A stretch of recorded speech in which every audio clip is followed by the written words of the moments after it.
आप्यायन्तु ममाङ्गानि वाक्प्राणश्चक्षुः श्रोत्रमथो बलमिन्द्रियाणि च सर्वाणि सर्वं ब्रह्मोपनिषदं माहं ब्रह्म निराकुर्यां मा ब्रह्म निराकरोत् अनिराकरणमस्त्वनिराकरणं मे अस्तु तदात्मनि निरतेय उपनिषत्सु धर्मास्ते मयि सन्तु ते मयि सन्तु। ॐ शान्तिः शान्तिः शान्तिः।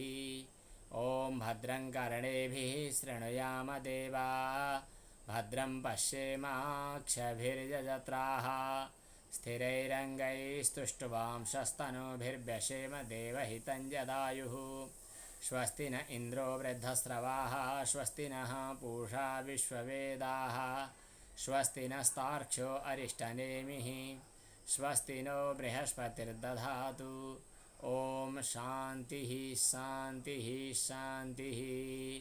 ॐ नमो ब्रह्मादिभ्यो ब्रह्मविद्यासम्प्रदायकर्तृभ्यो वंशऋषिभ्यो महद्भ्यो नमो गुरुभ्यः। सर्वोपप्लवरहितः प्रज्ञानघनः प्रत्यगर्थो ब्रह्मैवाहमस्मि ब्रह्मैवाहमस्मि। ॐ अशुभानि निराचष्टे तनोति शुभसन्ततिं स्मृतिमात्रेण यत् पुंसां ब्रह्म तन्मङ्गलं परम्। अज्ञानतिमिरान्धस्य ज्ञानाञ्जनशलाकया चक्षुरुन्मीलितं येन तस्मै श्रीगुरवे नमः। नारायणसमारम्भां शङ्कराचार्यमध्यमाम् अस्मदाचार्यपर्यन्तां वन्दे गुरुपरम्पराम्।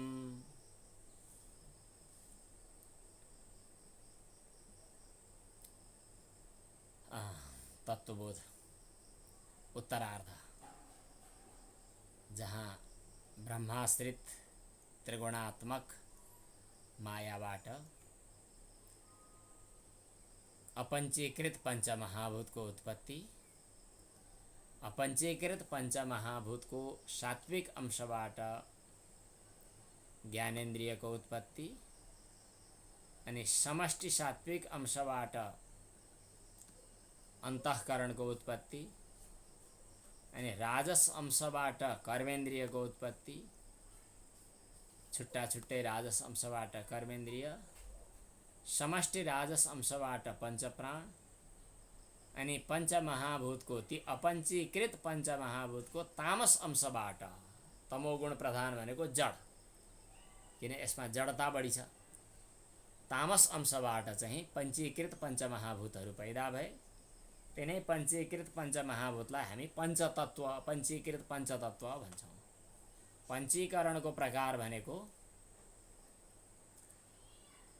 पंचमहाभूतलाई आधा आधा विभाजन गर्ने, एउटा कल्पनाको विभाजन, अनि आधालाई पनि चार भाग लगाउने, अनि त्यो चार भाग चाहिँ आफूमध्ये अरू जल तेज वायु आकाशलाई एक एक भाग दिने, अनि जलले पनि आफू आधा बाँकी रहेर आफू आधाको आधाबाट आधाको चार भागको एक भागबाट पृथ्वी वायु आकाश तेज वायु आकाशलाई दिने, अनि त्यसपछि तेजले त्यसै गरी पृथ्वी जल अनि वायु आकाशलाई दिने, वायुले पृथ्वी जल तेज र आकाशलाई दिने, आफू आधा बाहेक बाँकी रहेको आधाको चार भागको एक भाग।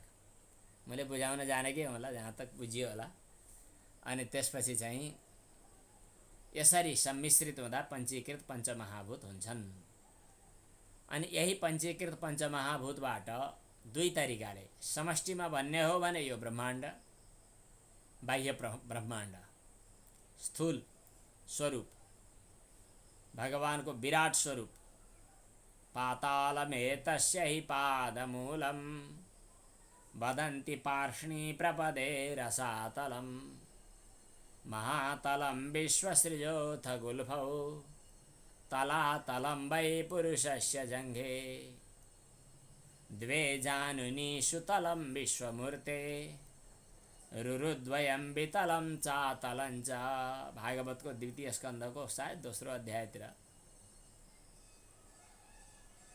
विराट रूप भगवान को विग्रहमा यी पृथ्वी जल तेज वायु आकाश अथवा अतल वितल सुतल तलातल सातल महातल पाताल अनि भूलोक भूवर्लोक आदि लोकहरूको परिकल्पना गरिएको छ स्थूल रूपबाट। पञ्चीकृत पञ्चमहाभूतको स्थूल रूप, पञ्चीकृत समष्टि रूप। पञ्चीकृत पञ्चमहाभूतको स्थूल रूप त यही हुँदै हो, तर व्यष्टिमा, व्यष्टि भनेको प्रत्येक व्यक्तिका छुट्टा छुट्टै, हजुर हामी मेरो हजुरको उसको त्यसको सबैको, यो जो अहिले पाञ्चभौतिक मुर्दा शरीर छ हो त्यसलाई चाहिँ पञ्चीकृत पञ्चमहाभूतको व्यष्टि स्थूल तामस अंशबाट निस्किएको हो।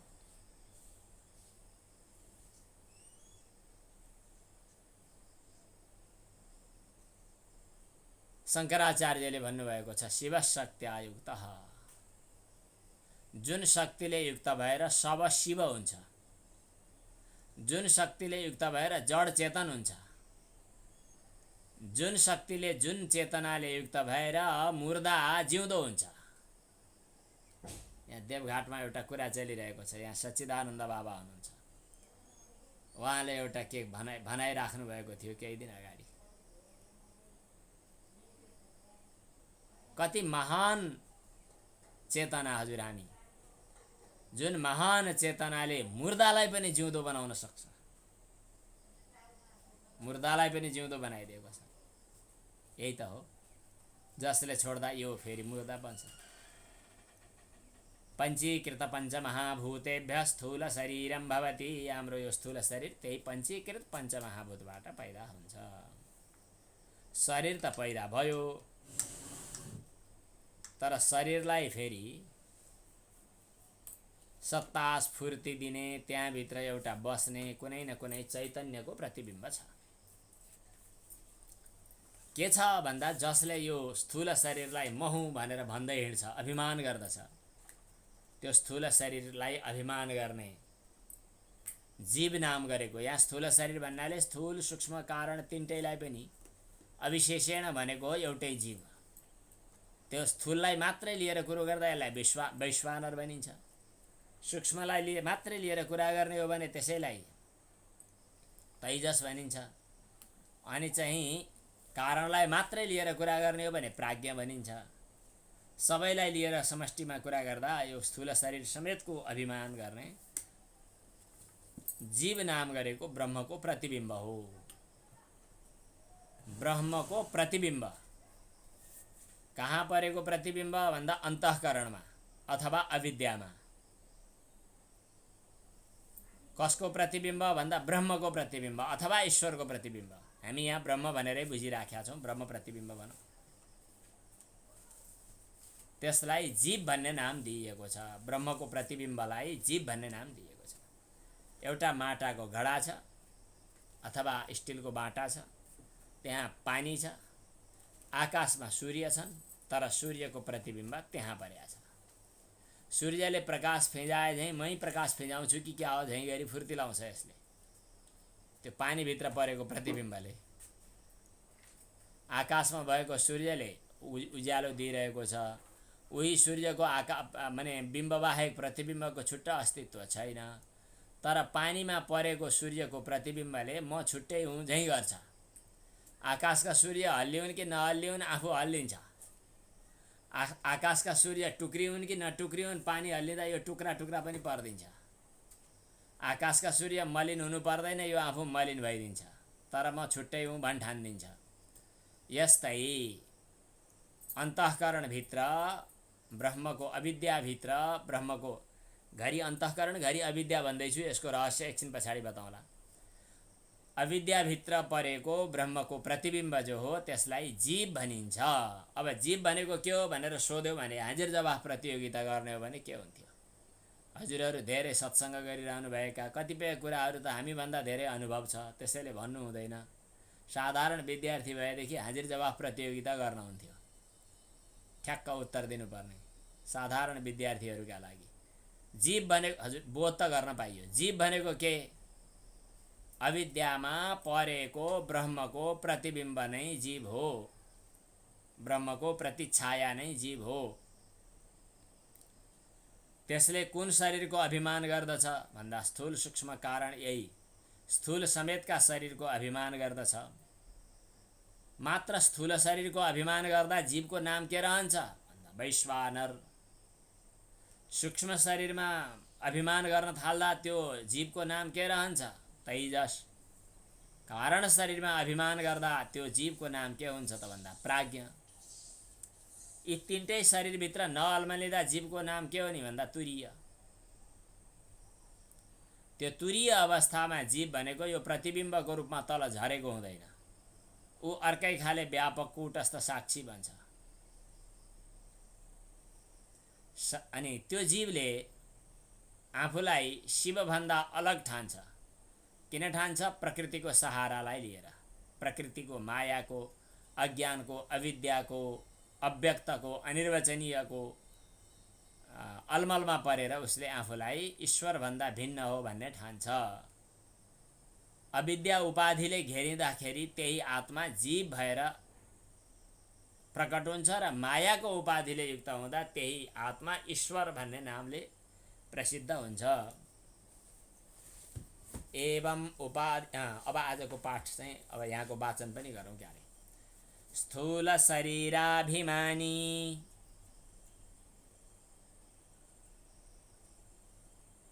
जीवनामकं ब्रह्म प्रतिबिंबं भवति। कहाँ पो पुग्यो?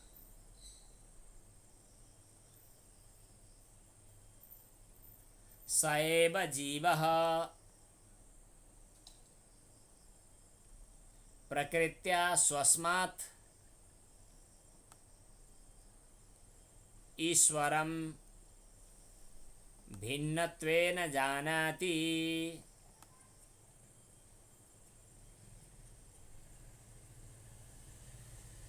अविद्योपाधिः सन् आत्मा जीव इत्युच्यते।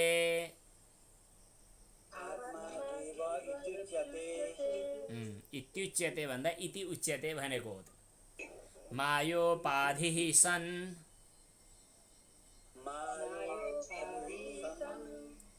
ईश्वर इत्युच्यते।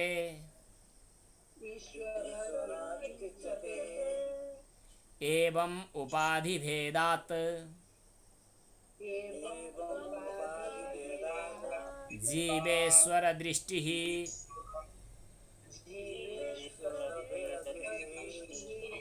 यावत् पर्यन्तं तिष्ठति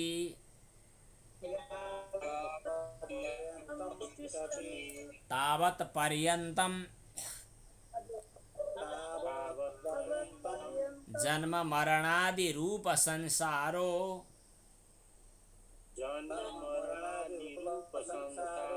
न निवर्तते। तस्मात् कारणात्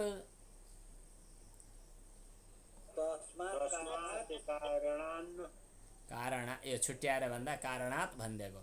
न जीवेश्वर भेद न जीवेश्वरयो भेदद्बुद्धिः स्वीकार्या।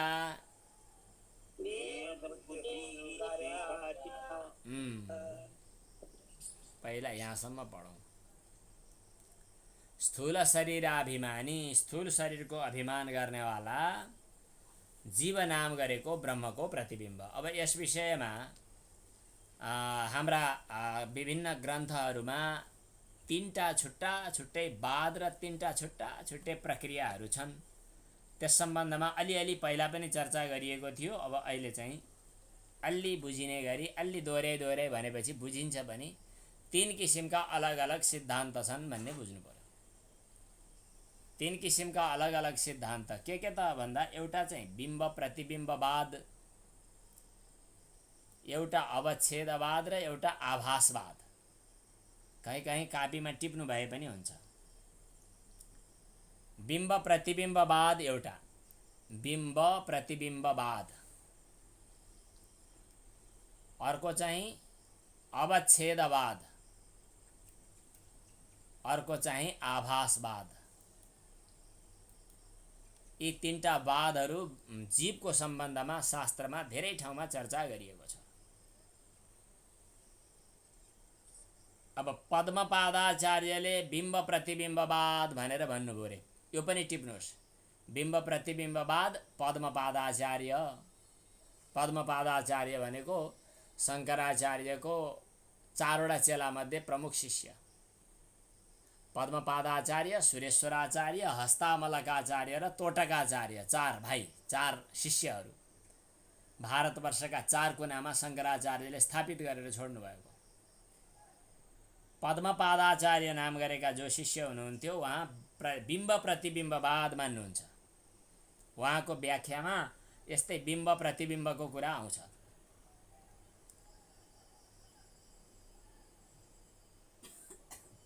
अब वाचस्पति मिश्र भन्ने हुनुहुन्छ अर्का, भामतीपति वाचस्पति मिश्र, भामतीका दुलहा।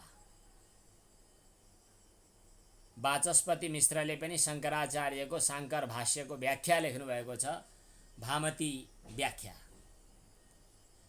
उनको सम्बन्धमा एउटा प्रसिद्ध भनाइ पनि छ, कथा पनि छ। कथा सुनाइदिएपछि वाचस्पति भन्ने शब्दको अर्थ चाहिँ स्पष्ट हुन्छ। वाचस्पतिले सबै दर्शनका ग्रन्थहरू पनि पुरै टीका लेखेर, पुरै 6 वटै दर्शनका धेरै ग्रन्थहरूको टीका लेख्ने, व्याख्या लेख्ने, शास्त्र पढ्नका लागि मरिहत्ते गरेर पढेको पढै गर्ने। अचम्मको कुरा, हामीले त्यस्तो आफ्नो जीवनमा अपनाउन सकेका छैनौँ। हामी त कहिले उता पनि ठिक्क राजनीतिको कुरो आए पनि भनिदिनु पर्ने, अनि के कार्यालय, अफिस, लेखापढी, हिसाब किताब, अनि अर्थव्यवस्था, इन्जिनियरिङ, डक्टर, अनि शिक्षक, यावत कुराहरू सबै हुनुपर्ने, बहुमुखी बहिर्मुखी भयो। यतिखेर चाहिँ त्यो वाचस्पति मिश्रको जीवनचर्या सुन्दा आश्चर्य लाग्छ, खुसी लाग्छ, रहर पनि लाग्छ। वाचस्पति मिश्रले शङ्कराचार्यको भाष्यमा टीका लेख्नुभयो। उहाँको बिहे भइसक्या रहेछ, श्रीमती चाहिँ घरमा सेवा गर्ने भएर बसिरहेकी। कहिल्यै पनि श्रीमतीलाई कपडा के चाहियो, सामग्री के चाहियो, इच्छा पूर्ति गर्न के गर्ने, बजार जान के गर्ने, कहिले के गर्ने, यस्तो कुराको यादै छैन। बाल्यकालमा गुरुकुलमा गएर पढेको याद छ, अनि त्यसपछि लेख्ने, पढ्ने, बस्ने, यति मात्रै। खान त खाइदो त, अब होससँग व्यवहारसँग होइन कि त्यत्तिकै लहरमा। लगभग 48-50 वर्षको उमेरमा एक दिनको समयमा रात्रिमा बत्तीको टुकी बलेर पढिरहेको बेलामा अचानक टुकी निभेछ, हावा लागेर। श्रीमतीले आएर टुकी बाल्दिन्। टुकी बत्ती बालिदिसकेपछि यसो पुर्लुक्क हेरेपछि वाचस्पतिले नौलो मान्छे जस्तो लाग्यो र सोधे, तिमी को हौ भनेर। श्रीमतीले आश्चर्य मान्नु परेन, किन पतिको हालचाल त्यस्तो छ भन्ने थाहा थियो। श्रीमतीले हात जोडेर भनिन्, हजुरको विवाह भएको 25 वर्षको उमेरमा म हजुरकी उही श्रीमती हुँ जसले हजुरको सेवा गर्ने सुअवसर प्राप्त गरेकी छु, यति भनिन्। हजुरको चाकडी गर्नु परेछ चाहिँ भनिनन्, सेवा गर्ने सुअवसर पाएकी छु। वाचस्पति मिश्र झल्यास भए। ओहो, मैले विवाह गरेको थिएँ, हो नि, याद आयो। अनि यतिका वर्ष बितिसके, साँच्चै सन्तान त जन्मिएका छैनन्, उमेर पनि बितिसक्यो। मैले गृहस्थ आश्रममा बसेर पत्नीको लागि गर्नुपर्ने दायित्व पनि पुरा गर्न सकिनछु, आफ्नो कर्तव्य नै पुरा गरिनछु, मलाई माफ गर। तर म तिम्रो वंश परम्परा, तिम्रो कीर्ति वंश परम्परा, कीर्ति नामको वंश परम्परा चाहिँ म कहिल्यै पनि टुट्न नदिने गरी स्थापित गर्नेछु।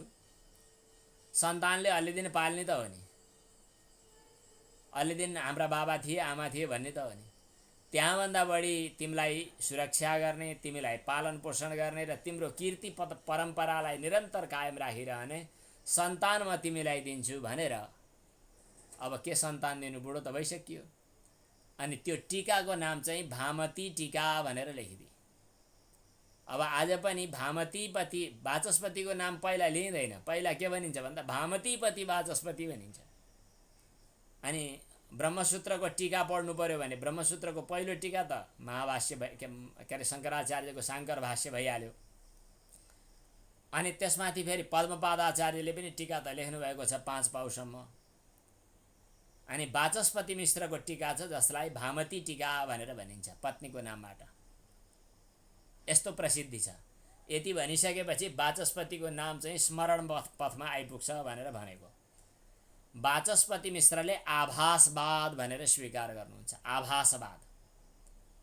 अनि सुरेश्वराचार्य जो अघि कुमारिल भट्ट भनेका थियौँ, शङ्कराचार्यका 4 चेलामध्ये एउटा कुमारिल भट्ट, जो मीमांसाका व्याख्याकर्ता, मीमांसा दर्शनका, तर शङ्कराचार्यको शिष्य बनेका पछि उनी सुरेश्वराचार्यले चाहिँ आभासवाद भनेर 3टा वादहरू स्वीकार गरिएको छ। के वाद भए भन्दाखेरि बिम्ब प्रतिबिम्बवाद, अनि अवच्छेदवाद र अनि आभासवाद। अब बिम्ब प्रतिबिम्बवादमा चाहिँ विवरणकारले पनि बिम्ब प्रतिबिम्बवाद मान्नुभयो, वाचस्पति मिश्रले चाहिँ अवच्छेदवाद मान्नुभयो, सुरेश्वराचार्यले चाहिँ आभासवाद मान्नुभयो। यी 3टा चाहिँ सिद्धान्त जीव र ईश्वरको सम्बन्धमा प्रसिद्ध छन्। पहिला जीव भनेको के, ईश्वर भनेको के भन्ने सम्बन्धमा यी 3टा सिद्धान्त त भइहाले। यी 3टा सिद्धान्त जस्तै अरू धेरै आचार्यहरूले पनि कसैले कता कसैले कता अलग अलग ढङ्गले शास्त्रको व्याख्यान गरेका छन्। क ईश्वरोऽथ को जीवः, ईश्वर को हो, जीव को हो, यस सम्बन्धमा प्रकटार्थ कृतो विदु, प्रकटार्थकारले पनि जीव र ईश्वरको व्याख्या गरेका छन्। मायामा चैतन्य ब्रह्मको, चित ब्रह्मको जो आभास पर्यो त्यो ईश्वर हो, अविद्यामा चैतन्यको जो आभास पर्यो त्यो जीव हो भनेर आभासवादको समर्थनमा बोले। अघि हामीले आभासवाद भनेर कसको भनेका थियौँ, सुरेश्वराचार्यको। सुरेश्वराचार्यको आभासवादको समर्थनमा पछिका आचार्यहरूले व्याख्या गर्दै के भने त भन्दा माया र अविद्या भन्ने 2टा छुट्टा छुट्टै चिज हुन्। कस्तो खाले फरक छ त भन्दाखेरि मायाको आवरण र विक्षेप शक्तिले युक्त भएको जो एकदेश हो, अंश हो त्यसलाई अविद्या भनिन्छ। हुन त माया र अविद्या एकै हो, तर पनि त्यसमा चाहिँ हुन त के सब्जी एउटै हो अथवा दाल एउटै हो, एकतिर नुन आएको एकतिर नआएको, एकतिर मसला ठिक लागेको एकतिर नलागेको। कसौडीमा अचेल कुकरमा त के गर्छ थाहा छैन, कुँ गर्छ सकिहाल्यो। कसौडीमा भात पकाएको भात एउटै हो, एकतिर अलिकति डढेको एकतिर अलिकति नढडेको, एकतिर अलिकति विक्षेप शक्ति र आवरण शक्ति चाहिँ बढी हाबी भएको, एकतिर चाहिँ त्यस्तो केही नभएको। त्यही मायालाई अलिकति शुद्ध सत्व प्रधानलाई माया, तमोगुण अथवा मलिन सत्व प्रधानलाई अविद्या पनि भनिन्छ। मलिन भावलाई अविद्या, अलि सफा भावलाई माया। गण्डकीबाट पानी लिएर आएको बिहान, पहिला त धमिलो थियो एकदमै, अलिकति फटकिरी त्यहाँ घुमाइदिनु भयो आमाले, त्यसपछि चाहिँ पानी माथि माथि सङ्लो भयो। सङ्लो पानी झिकेर सन्ध्या जप पूजा पाठहरू भयो, बेलुकी तल तल बाँकी रहेको जल बाँकी रह्यो। अहिले सन्ध्या गर्न जाँदा त धमिलो पानी छ।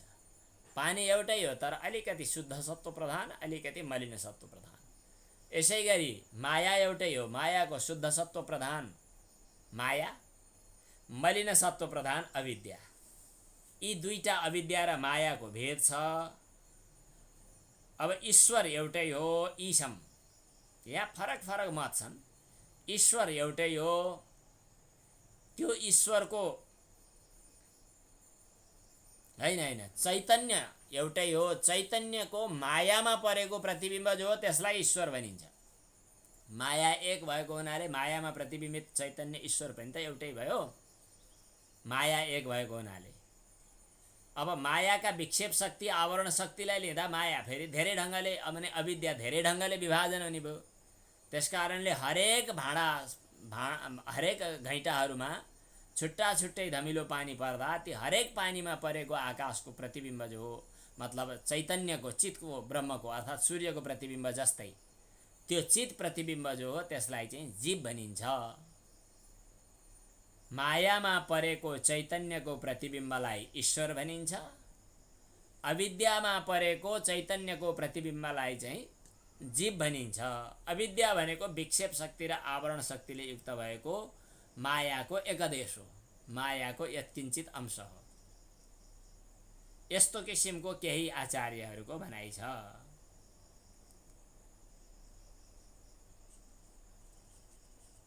अब त्यसमा चाहिँ माया शुद्ध सत्व प्रधान, अविद्या माने रजोगुण प्रधान चाहिँ अविद्या हो भन्ने पनि भनाइ छ।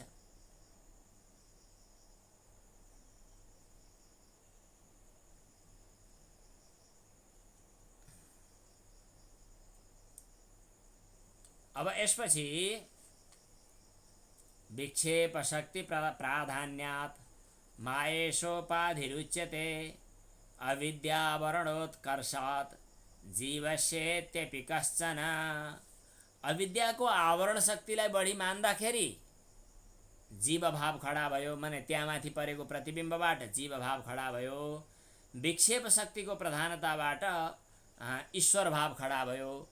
एउटै मायाका दुईटा भाव, एउटा चाहिँ विक्षेप शक्ति प्रधान माया, एउटा चाहिँ आवरण शक्ति प्रधान माया।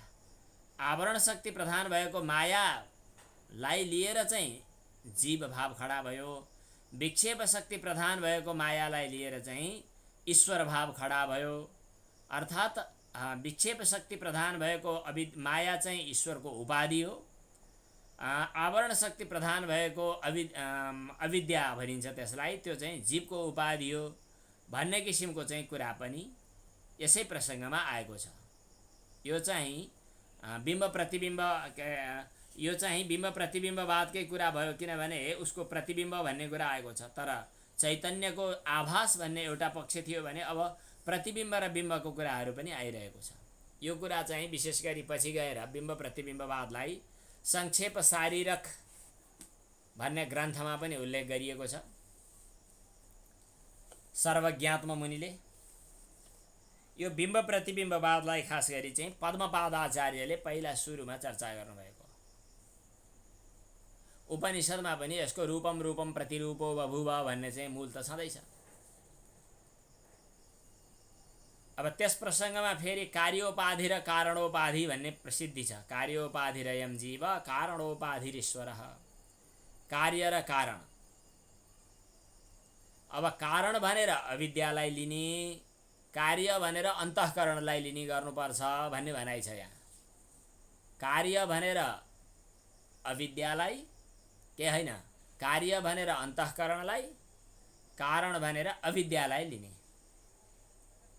कार्योपाधिर्भवेत् जीव कारणोपाधिरीश्वर। कार्य के अन्तःकरण, अन्तःकरणमा चैतन्यको प्रतिबिम्ब पर्यो भने जीव हुन्छ। यो के भयो, कार्य। कार्योपाधिर्भवेत् जीव कार्योपाधिरयम जीव। अब कारण के हो त भन्दाखेरि चाहिँ अविद्या हो। अविद्यामा परेको चैतन्यको प्रतिबिम्ब चाहिँ जो हो त्यसलाई ईश्वर भनिन्छ। यस किसिमको भनाइ पनि यहाँ आयो। यस प्रकार जीव र ईश्वरका सम्बन्धमा भिन्न भिन्न प्रक्रियाहरू बताइएको छ। त्यो पञ्चदशीमा जीव र ईश्वर भाव खडा गर्नका लागि रमाइलो बुझ्न सजिलो हुने गरी चारवटा आकाशको विभाजन गरेर त्यस्तै उदाहरण यहाँ दिएर ठिक्क बताइएको छ। आकाश चार थरी रे। अब के को चार थरी हुनु बुझ्नका लागि चार थरी आकाश भनेर बुझाइयो। यो आकाशको चार भाइको कुरा बुझिसकेपछि अनि जीव र ईश्वरको भाव पनि बुझिन्छ। त्यो पञ्चदशीकारको त्यहाँ भनाइ छ। यी सबैको मूल निष्कर्ष चाहिँ एउटै पछि निस्किन्छ। चारवटा चाहिँ आकाश, एउटा महाआकाश। महाआकाश भनियो भनेदेखि सबैतिर व्यापक भएको, कहीँ कुनै घरभित्र घटभित्र कहीँ अन्यत्र प्रवेश नगरेको जो महान आकाश हो त्यसलाई महाकाश भनेर भनिन्छ, महाकाश। अनि एउटा चाहिँ त्यही महाकाश हो, घैँटाभित्र छिरेको आकाशलाई घटाकाश अथवा मठभित्र छिरेको आकाशलाई मठाकाश भने जस्तै एउटा पात्रभित्र एउटा बेलुनभित्र रहेको आकाशलाई अथवा एउटा घट जलपात्रभित्र रहेको आकाशलाई घटाकाश भनेर नाम दियो। बुझ्नका लागि नाम दिने त हो नि, यहाँ कल्पना नै गरेर बुझ्ने। कहिले कहिले काल्पनिक कुरा गरेर पनि बुझाउनु पर्ने हुन्छ। इन्जिनियरहरूले घर बनाउनुभन्दा अगाडि कागजमा घर बनाउँछन्। यहाँनेरि ढोका भयो, यहाँनेरि झ्याल भयो अरे के को ढोका हुन्छ के को झ्याल हुन्छ, त्यो त कागज हो नि। तर यहाँ टोयलेट यहाँ भर्याङ कागजमा बनाएको छ, के का लागि त भन्दा उताको बुझ्नका लागि। यसै गरी यहाँनेरि हामी बुझ्नका लागि आकाशलाई चार भागमा बाँड्दैछौँ। एउटा महाकाश, सबैतिर व्यापक भएको आकाश। एउटा घैँटाभित्र छिरेको आकाश, त्यो पनि उही महाकाशै हो नि हुन त। तर घटभित्र छिरेको आकाशलाई के भन्ने त भन्दा घटाकाश भन्ने। दुईटा आकाश बुझ्न सजिलो छ, बुझियो। यहाँ कुनै जालझेल छैन, यहाँ कुनै गडबड छैन, यहाँ कुनै भनेर नपत्याउनु पर्ने कुरा छैन। महाकाश र घटाकाश दुईटै ठिक छन्। अब यसपछि एउटा अचम्मको आकाश भेटियो। त्यो घैँटाभित्र आकाश त छँदै थियो बाहिरी, जसलाई घटाकाश भन्थ्यौँ। त्यो घटाकाश सहितको घैँटाभित्र चाहिँ अलिकति पानी हालियो। पानी हाल्दा त्यहाँभित्रको आकाशलाई कुनै अयाथु त हुँदैन, छँदै थियो, छँदैछ। तर पनि त्यही आकाशलाई पानीले ढाके झैँ, छोपे झैँ वा ओगटे झैँ गर्यो। पानी पर्यो, पानी राखियो, आधा आधा पानी भयो। आँगननेरि लगेर त्यो राखिसकेपछि त्यो आँगनमा दिँदा ऊ माथि बादल अनि चन्द्रमा, सूर्य वा तारा अथवा जे हो त्यो सहितको आकाशको प्रतिबिम्ब पर्यो। कहाँ? पानीमा। फेरि अघिदेखिका कथा सुन्नु पर्यो। एउटा महाकाश छ जो सबैतिर टनाटन व्यापक। त्यही महाकाशलाई घैँटाभित्र छिरेको भन्ने मानेर घटाकाश भनियो। त्यो घटाकाशभित्र ओगटेर अलिकति पानी बस्यो। त्यो पानीमा, पानी पनि स्वच्छ द्रव्य हो, मलिन द्रव्यमा प्रतिबिम्ब पर्दैन, स्वच्छ द्रव्यमा प्रतिबिम्ब पर्छ। किनभने त्यो पृथ्वी आदि महाभूतहरूको समष्टि सात्विक अंशबाट प्रकट भएको अन्तःकरण। त्यो अन्तःकरण रूपी पानीमा अहिले चाहिँ यता दार्ष्टान्तिकतिर नजाउँ, दृष्टान्त मात्रै गरौँ।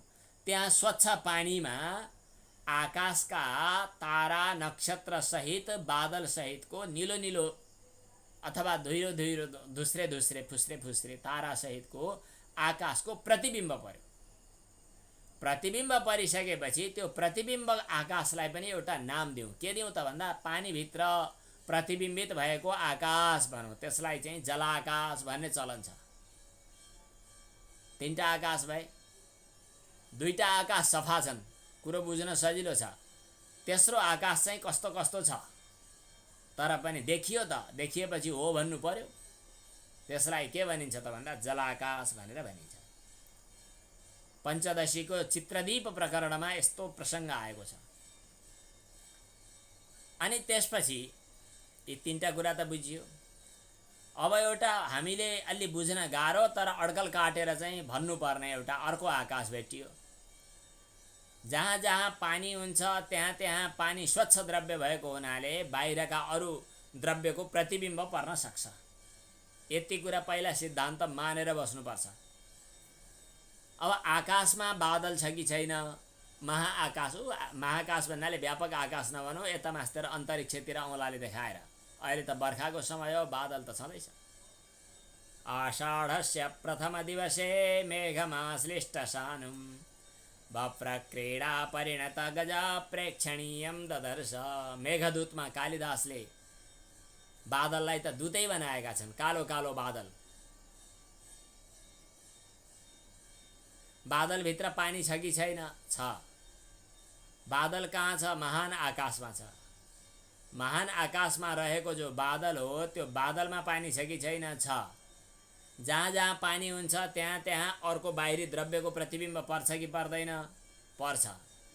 भनेपछि जसरी महाकाश अन्तर्गत सूर्य चन्द्रमा आदिको प्रतिबिम्ब चाहिँ अघिको आकाशमा परेको थियो, अथवा निलो निलो हरियो हरियो निलो निलो आकाशको प्रतिबिम्ब परेको थियो, त्यसै गरी महाआकाश अथवा साभ्र नक्षत्र, तारा नक्षत्र बादलले सहित भएको आकाशको प्रतिबिम्ब त्यो बादलभित्र रहेको पानीमा पनि परेको हुन सक्छ। त्यसलाई अब एउटा नाम दिउँ। त्यसको नाम के हो त भन्दा अभ्राकाश। चारवटा आकाश पास। महाकाश, घटाकाश, हैन, महाकाश, घटाकाश, तेस्रो जलाकाश, चौथो अभ्राकाश। यी चारवटा आकाश भए जस्तै, यो जस्तै हो। अब त्यस्तै के त भन्दा सर्वत्र व्यापक भएको जो ब्रह्म तत्व हो उसलाई महाकाश जस्तो भनेर महाकाश स्थानीय बनाएर राखौँ। व्यापक ब्रह्म, शुद्ध चैतन्य, सर्वत्र व्यापक, सुरमुनिदेखि भुसुनासम्म व्यापक, सबका घटमा तट्टम्म, सबैतिर व्यापक भएको ब्रह्म। अब त्यो सबैतिर व्यापक भएको ब्रह्म तत्व चैतन्य, शुद्ध चैतन्य तत्व जो हो त्यो चाहिँ हाम्रो यो शरीर रूपी खोलभित्र, कस्तो शरीर? स्थूल शरीर र सूक्ष्म शरीर रूपी खोलभित्र, यो घैँटोभित्र, यहाँ पनि त्यो महान ब्रह्म तत्व छ कि छैन? महान ब्रह्म तत्व सर्वत्र व्यापक भए जस्तै यहाँ भित्र पनि व्यापक छ। बाहिर व्यापक भएपछि कि त यो शरीरलाई छोडेर व्यापक छ भन्नु पर्यो, नत्र शरीरभित्र पनि छ। आकाश व्यापक भए जस्तै ब्रह्म पनि त व्यापक छ। दृश्यस्वरूपम गगनोपमं च यत्, कतिपय ठाउँमा गगनोपम आकाशको उपमा दिने भनेर भनिएको छ। आकाशको उपमा दिने ब्रह्मलाई दिइने भएको हुनाले ब्रह्म पनि व्यापक, आकाश पनि यत्किञ्चित रूपमा व्यापक। सापेक्षताको सिद्धान्त अनुसार अरूभन्दा व्यापक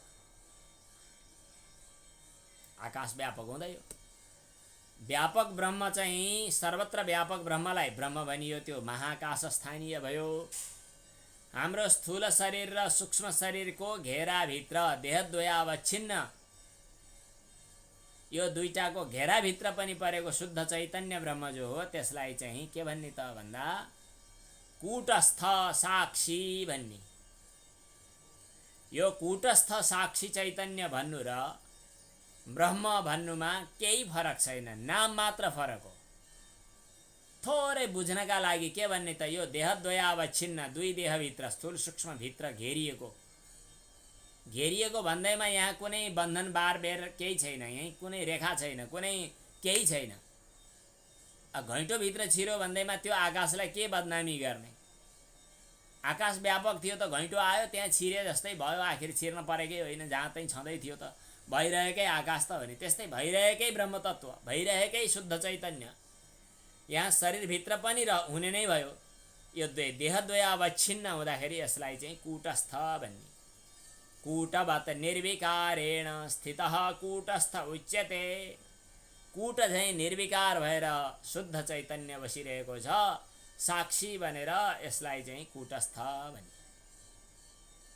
जसरी योग दर्शनमा र सांख्य दर्शनमा पुरुषलाई कर्तृत्व भाव शून्य भएको केवल साक्षी चैतन्य भनेर मानिएको छ, त्यसै गरी यो शुद्ध चैतन्य साक्षी चैतन्य यसलाई साक्षी पनि भनिन्छ, यसलाई कूटस्थ पनि भनिन्छ। त्यो कूटस्थ कस्तो भयो त भन्दा घटाकाश स्थानीय भयो, घटाकाश जस्तो भयो। यी दुईटा कुरा भए। अब यो कूटस्थ चैतन्यको कार्यक्षेत्रभित्र कूटस्थ चैतन्य बसिरहेको, ढकमक्क ढाकेर बसिरहेको एरियाभित्र अघि भने जस्तै पञ्चमहाभूतबाट, अपञ्चीकृत पञ्चमहाभूतबाट पैदा भएका समष्टि सात्विक अंशबाट पैदा भएका अन्तःकरण चतुष्टय मन बुद्धि चित्त अहङ्कारको एउटा घेरा खडा भयो। अन्तःकरणको जो घेरा खडा भयो त्यो अन्तःकरणको घेरा शुद्ध स्वच्छ पारदर्शी भएको हुनाले त्यसले ऐनाको जस्तै काम गर्यो।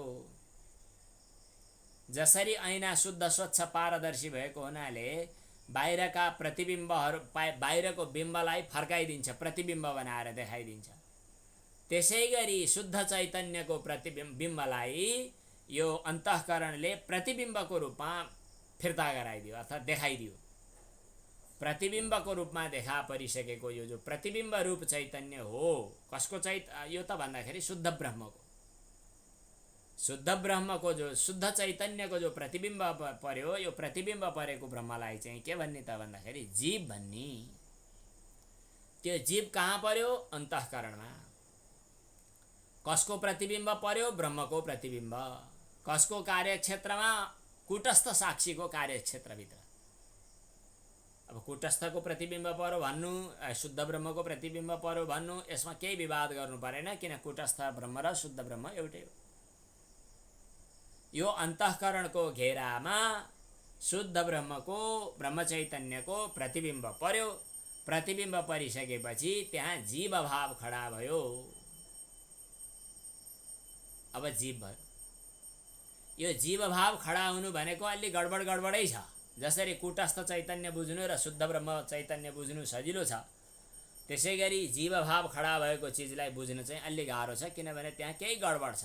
के गडबड छ त भन्दा अन्तःकरणको माने अन्तःकरणमा परेको प्रतिबिम्ब हो, त्यो शुद्ध चैतन्यको प्रतिबिम्ब हो। प्रतिबिम्ब भएको हुनाले अब हो, तर पनि प्रतिबिम्ब हो। बिम्बको अस्तित्व बिना प्रतिबिम्बको अस्तित्व छैन। बिम्बको कारणले प्रतिबिम्ब चुरीफुरी गरिराखेको छ, तर प्रतिबिम्बले अनौठो काम के गर्दछ त भन्दा म बिम्बभन्दा भिन्नै हुँ कि झैँ कारोबार गर्छ। बिम्ब हल्लिनु पर्दैन, प्रतिबिम्ब हल्लिन्छ। ब्रह्ममा विचलन आउनु पर्दैन, जीवमा विचलन आयो। ब्रह्ममा रहेको चाहिँ शुद्ध चैतन्य भाव यसमा आएर जड भावमा देखा पर्यो। म त जान्दिनँ अय्य भन्छ। वहाँ रहेको आनन्द भाव यहाँ आएर दुखी भाव देखा पर्यो। म दुखी छु, मैले केही गर्न सक्दिनँ, तनावै तनाव, के गर्ने भन्छ। भनेपछि यो जीव भाव जो खडा भयो यो चाहिँ ब्रह्मको प्रतिबिम्बको रूपमा देखा पर्यो, अन्तःकरणमा परेको प्रतिबिम्ब।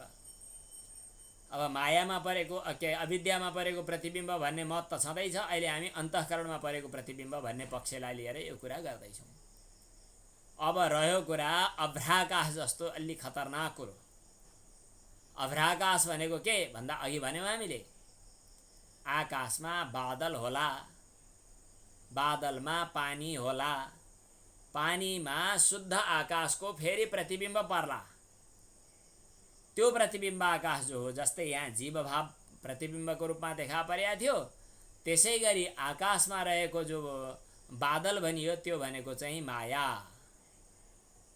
माया बिम्बो वशीकृत्य तां स्यात् सर्वज्ञ ईश्वरः। अनि त्यो माया, त्यो मायामा परेको शुद्ध चैतन्यको प्रतिबिम्ब, शुद्ध चैतन्यको प्रतिबिम्ब जो हो त्यो के हो त भन्दा ईश्वर भाव खडा भयो त्यहाँ। यस प्रकार पञ्चदशीकारले चारवटा जीवभाव के उल्लेख गर्नुभएको छ।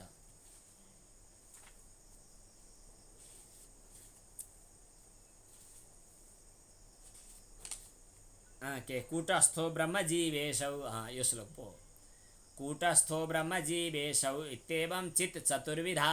कूटस्थ ब्रह्म जीव र ईश्वर, यस प्रकार चैतन्यका चारवटा भेदहरू छन्। घटाकाश महाकाशौ जलाकाशाभ्रखे यथा। घटाकाश, महाकाश, जलाकाश र अभ्राकाश जस्तै। के भए? कूटस्थ ब्रह्म जीव र ईश्वर। कापीमा टिप्नु भएको छ भने टिप्दा हुन्छ। कूटस्थ ब्रह्म जीव र ईश्वर जस्तै, घटाकाश, महाकाश, जलाकाश र अभ्राकाश जस्तै।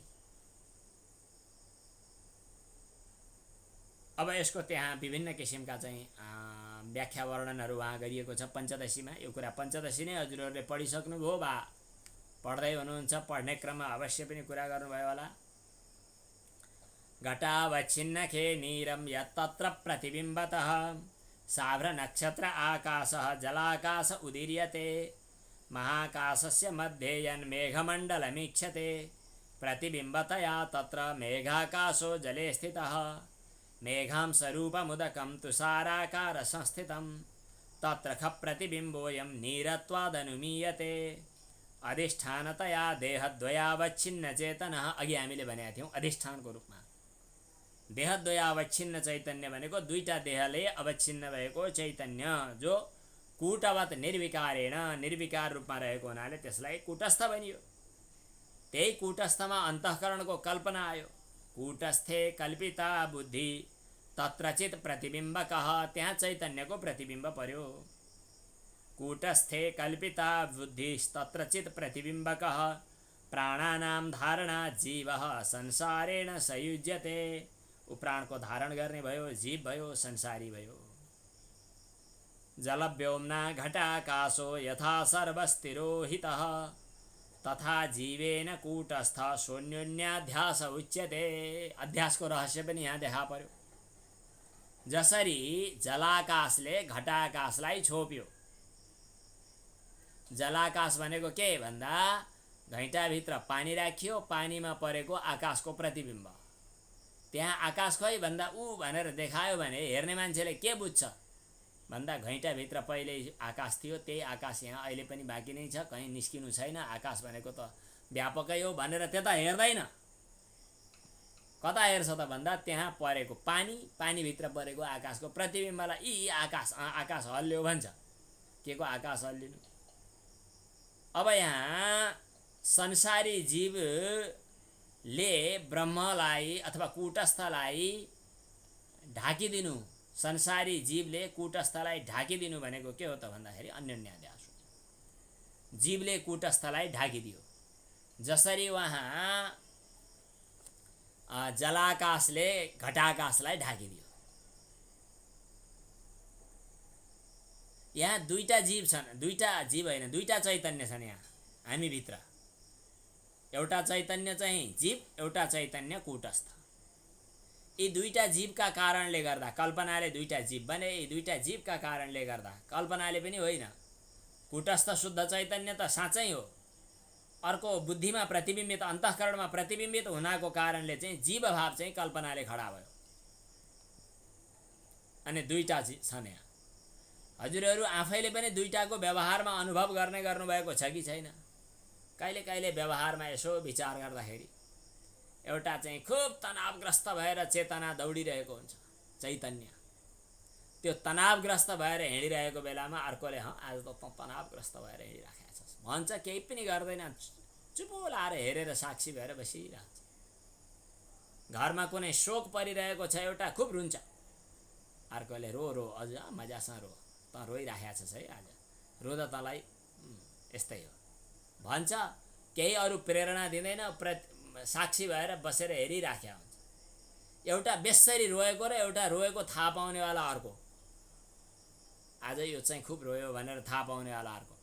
यो दुईटा चाहिँ साथसाथमै छन्। यी दुईटा साथसाथमा भएकाहरूलाई त दुईटा चराहरू भनेर बताइयो नि। द्वौ सुपर्णौ सैजौ सखायः, समान ख्यातिवाला दुईटा चराहरू एउटै रुखमा बसिरहेका छन्। एउटा चरोले रुखको फल खान्छ, अर्को चरोले रुखको फल खाँदैन।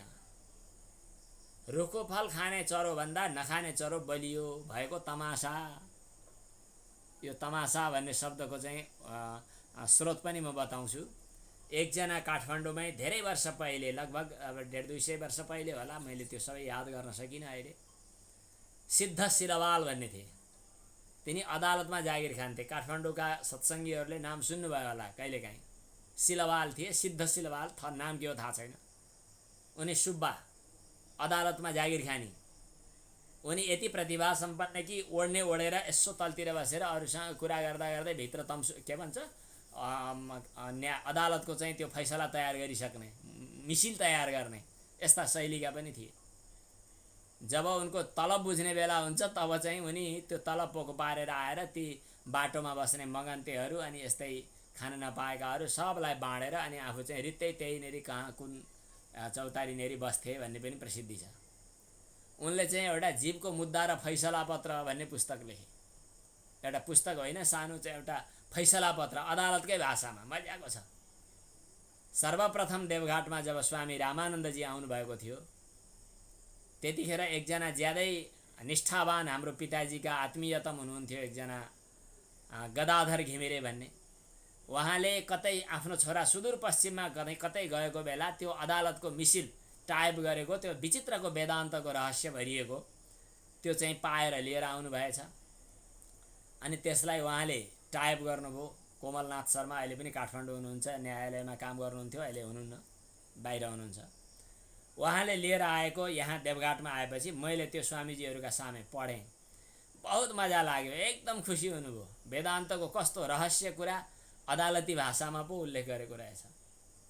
अनि त्यसपछि त्यसलाई प्रकाशित गर्ने भन्नुभयो। स्वामी परमानन्दजीले आफ्नो तर्फबाट केही पैसा पनि दिनुभयो, स्वामी रामानन्दजीले पनि प्रेरणा दिनुभयो र वाराणसीमा गएर जीवको मुद्दा र फैसला पत्र भनेर हामीले छपाएर लिएर आयौँ।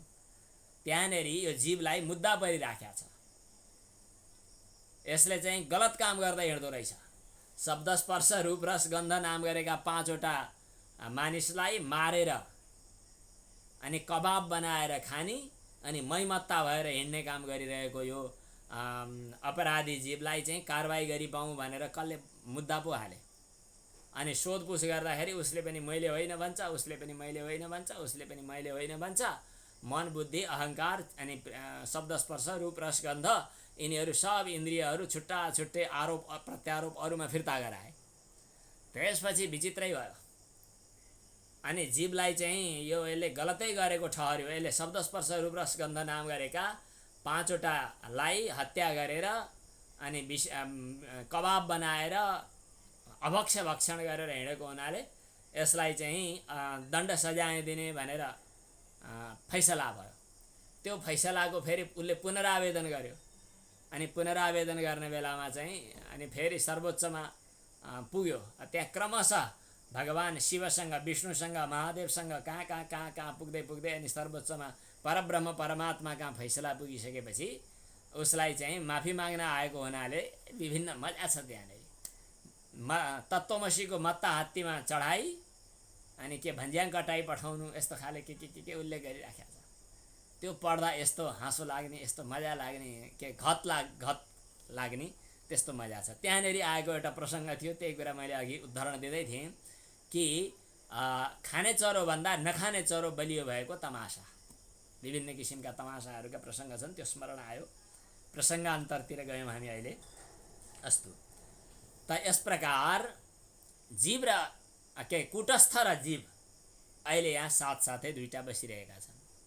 अब कुटस्थ चैतन्य र जीव चैतन्यको भेद कसरी भयो, किन भयो, यसको समाधान कसरी गर्ने, यो अब एकछिन पछाडि हामी महावाक्यको प्रसङ्गमा चर्चा गर्नेछौँ। अहिले हामी चाहिँ यी 3टा वादहरूमध्ये बिम्ब प्रतिबिम्बवाद, आभासवाद अनि र अवच्छेदवाद, यी 3टाहरूमध्ये अब यिनीहरूको हामी चर्चा गर्दैछौँ। बिम्ब प्रतिबिम्बवादमा दुवै ढङ्गले ईश्वरको प्रतिबिम्ब अविद्यामा पर्यो, ब्रह्मको प्रतिबिम्ब अविद्यामा पर्यो। यो दुईटा मत भयो। अघि हामीले कुरा गऱ्यौँ ब्रह्मको प्रतिबिम्ब अन्तःकरणमा पर्यो।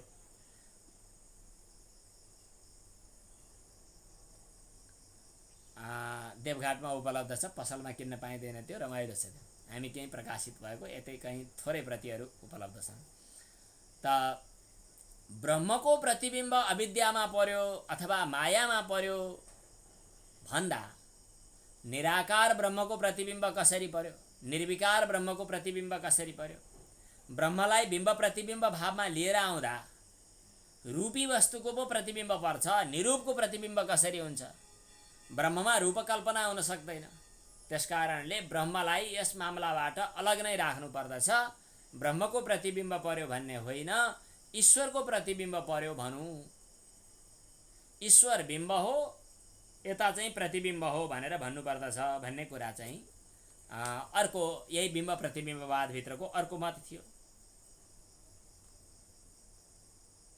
अन्तःकरणको प्रतिबिम्ब भएको जीव, अन्तःकरणावच्छिन्न चैतन्य भएको जीव अनि चैतन्यको आभास भएको जीव भन्ने 3टा मतहरूमध्ये हामीले चाहिँ चैतन्यको प्रतिबिम्ब भएको जीव भन्ने प्रसङ्गमा अहिले हामीले चर्चा गऱ्यौँ।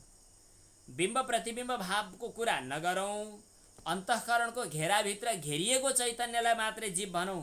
त्यसो भन्नुपर्दा अन्तःकरण प्रतिबिम्बित भन्ने होइन, अन्तःकरण अवच्छिन्न चैतन्य भनियो। अन्तःकरणको घेराभित्र परेको जीवलाई चाहिँ चैतन्यलाई जीव भनौँ भन्ने हो भने त्यो के भयो त भन्दाखेरि अवच्छेदवाद भयो। अन्तःकरण अवच्छिन्न, यो अवच्छिन्न अवच्छिन्न भन्ने शब्द चाहिँ शास्त्रमा अनि दार्शनिकहरूको दुनियाँमा ज्यादै प्रसिद्ध छ। नेपालीमा अनुवाद गरे अवच्छिन्न शब्दको अर्थ केही पनि लाग्न गाह्रो पर्छ, तर पनि अलिअलि अर्थ लाग्छ कि घेरिएको।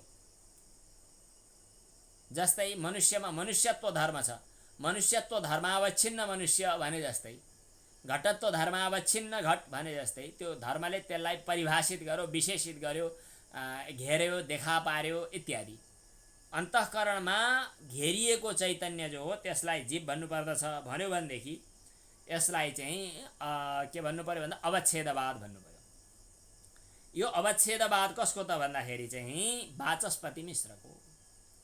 अर्को आभास भनेको के हो त भन्दा चैतन्यको आभास हो यो जीव भन्ने प्रसङ्ग। यो चाहिँ फेरि सुरेश्वराचार्यको हो आभासवाद।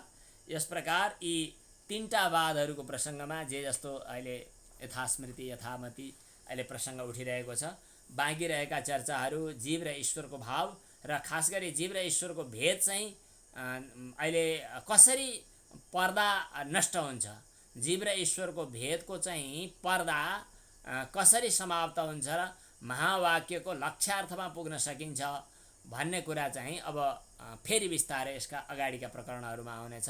आजको प्रसङ्ग यही विश्राम गरौँ।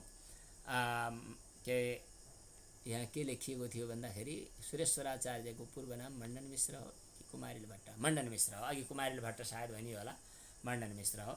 जानी हितन मण्डन पण्डितौ कह भनेर मण्डन मिश्रसँगको सम्बन्ध भएको कुराहरू शाङ्कर दिग्विजयमा आएको छ। अस्तु, ओम पूर्णमदः पूर्णमिदं पूर्णात् पूर्णमुदच्यते पूर्णस्य पूर्णमादाय पूर्णमेवावशिष्यते। ओम शान्तिः शान्तिः शान्तिः। एउटा सूचना भन्नु त परेन, तर पनि एउटा सामान्य जानकारी। भोलिदेखिबाट ठिक 8 बजेदेखि यही जुम अथवा हाम्रो आश्रमको स्टुडियोबाट अर्को एउटा संस्कृत सम्भाषण प्रशिक्षण सम्बन्धी कार्यक्रम हुने भएको हुनाले हामी 5 मिनट अगाडि छोड्नु पर्यो भन्ने कुरा हाम्रो कन्ट्रोल रुमबाट सूचना आएको छ, नियन्त्रण कक्षबाट। भोलिदेखि हामी 5 मिनट अगाडि छोड्नुपर्ने प्राविधिक कारण परेको छ। यो खासै सूचना पनि केही भएन, ठिकै छ। हस्, ओम। हजुर, नारायण नारायण नमो नारायण। नारायण नारायण।